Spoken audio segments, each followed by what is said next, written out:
Bonjour, soyez les bienvenus. À la fin de la Coupe du Monde de FIFA qui vient de terminer au Qatar, chacun tire ses leçons, on fait ses comptes. Certains ont gagné des milliards, d'autres des millions, d'autres encore rien du tout. Beaucoup ont même perdu soit leur temps, soit leur argent, soit les paris foot, etc. Maintenant, les commentaires vont dans tous les sens. Nous autres retenons des choses qui peuvent nous avancer. Je sélectionne pour vous aujourd'hui le but de Brel Mbolo contre le Cameroun. Toi qui m'écoutes, sais-tu que ce but emblématique de Brel Mbolo, qui a valu à la Suisse la victoire contre le Cameroun, sais-tu que ce but peut te sauver la vie? Si tu ne vois pas comment, alors suis jusqu'à la fin. Mais sans plus attendre, tu peux déjà cliquer sur s'abonner si tu es nouveau ici. Pour vous tous, un petit pouce vers le haut ou un bref commentaire, c'est le signe de votre reconnaissance pour nos efforts. On y va. De toute évidence, Mbolo est Camerounais de père et de mère.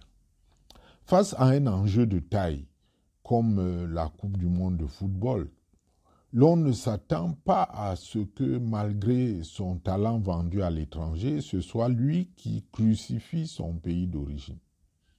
Pourtant, le gars s'est battu, becs et ongles, avec la hargne d'un lion, pour marquer son but contre les Lions indomptables du Cameroun au Qatar. Ce but, qui en réalité a valu l'élimination au Cameroun dès le 1er août. Le comédien dont je tais le nom a dit ceci. Mbolo, tu ne pouvais pas rater. Si tu rates, qu'est-ce qui va t'arriver? Fin de citation. Il n'a pas cherché donc à rater. Il a voulu marquer et il l'a fait. C'est ça la loyauté. Il y a dans ce but d'importantes leçons pour tous et pour toi qui nous écoutes. J'en retiens d'abord deux. D'abord, la loyauté. Commençons par là. Alors que les vertus foutent le camp de ce monde, excusez-moi, s'en vont aussi les qualités morales, y compris la force de caractère. La loyauté implique la sincérité, la droiture, la fidélité, la confiance même et le dévouement, j'en passe. C'est en fait un bouquet de responsabilités qui ne rate jamais son but. Une personne loyale tient sa parole. Elle remplit sa part de contrat.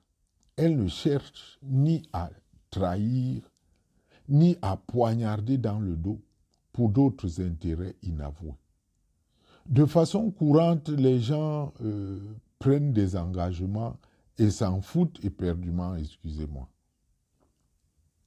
Et disparaît alors tout ce qui s'appelle valeur.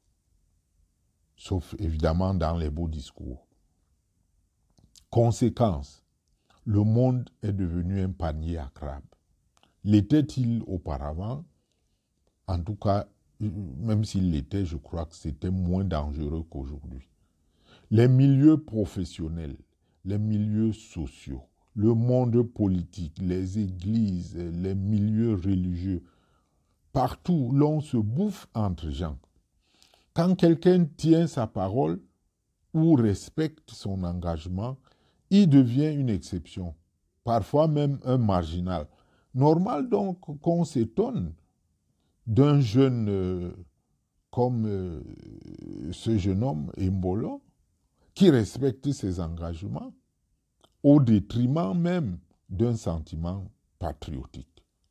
Plus encore, le patriotisme fait justement partie des sentiments les plus forts, les plus nobles, qui mobilisent l'être humain éventuellement jusqu'au don de sa vie. Ne compare-t-on pas souvent les lions indomptables du Cameroun à notre armée nationale chargée de défendre la patrie contre vents et marées? Eh bien, sachez que dans la littérature ancienne, la pédagogie opposait, confrontait toujours l'honneur à l'amour, la raison au cœur. Et il était dit que la grandeur se trouvait du côté de l'honneur et de la raison. On pouvait tout oser, tout donner pour sauver l'honneur et la dignité personnelle, familiale, nationale ou autre. Mbolo a mouillé le maillot pour l'honneur de son contrat, par fidélité pour ce pays qui l'a formé et qui a reconnu son talent, alors que, au dire de sa mère, le Cameroun lui aurait plutôt demandé d'acheter sa place parmi les lions indomptables. Mais ce n'est pas tout.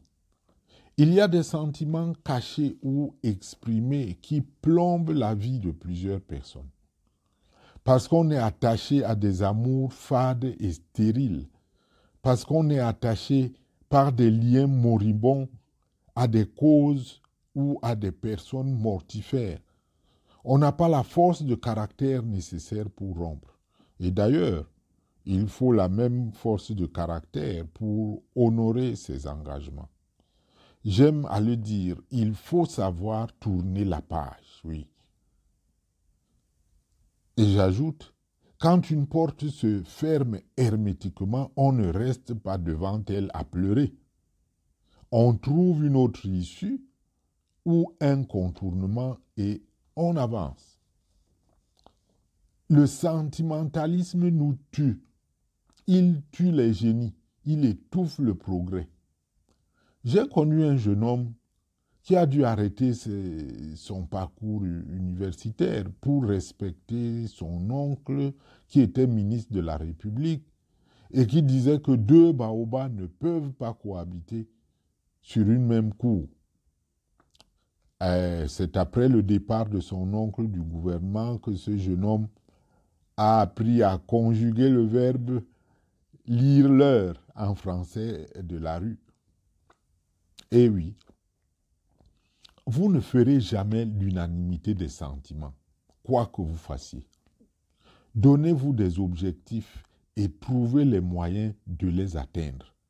Je ne dis pas de vous en foutre de ce que les autres disent. Il peut y avoir de bons conseils. L'essentiel pour moi ici, c'est de dire libérez-vous des attaches sentimentalistes nuisibles, des milieux qui vous tirent vers le bas, des relations qui vous ruinent, des personnes dont vous n'êtes pas responsable et qui vous pourrissent la vie.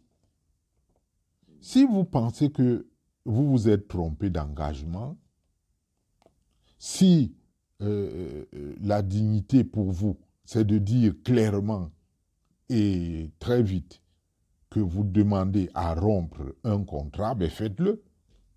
Par contre, si vous croyez que vous êtes sur la bonne voie, mais restez-y ferme. Pas un pied dehors et un pied dedans. Vous ne serez jamais heureux dans ces conditions. Beaucoup de mauvais lecteurs de la Bible et d'autres livres religieux prétendent que la séparation est toujours un péché. Que non. La rupture est même un des principes spirituels majeurs dans la Bible et dans le Coran. À la fin de votre parcours terrestre, les autres resteront dire. D'ailleurs, on le met dans la plupart des programmes des obsèques, vous avez combattu le bon combat. Alors que vous avez été très malheureux toute votre vie, malgré telle ou telle position sociale, malgré telle ou telle qualité religieuse, telle ou telle vertu que vous exerciez. Un adage dit que le bonheur du ciel appartient à ceux qui ont appris à être heureux sur la terre, malgré les épreuves. Voilà, c'est là quelques éléments que j'ai voulu partager avec vous aujourd'hui. Et je vous informe, sachez que nous faisons aussi quelques séminaires que nous appelons le boostage mental. Vous trouverez d'ailleurs les détails dans la description ci-dessous. À vous de nous écrire. Évaluez-vous vous-même et vous verrez. Loué soit Jésus-Christ.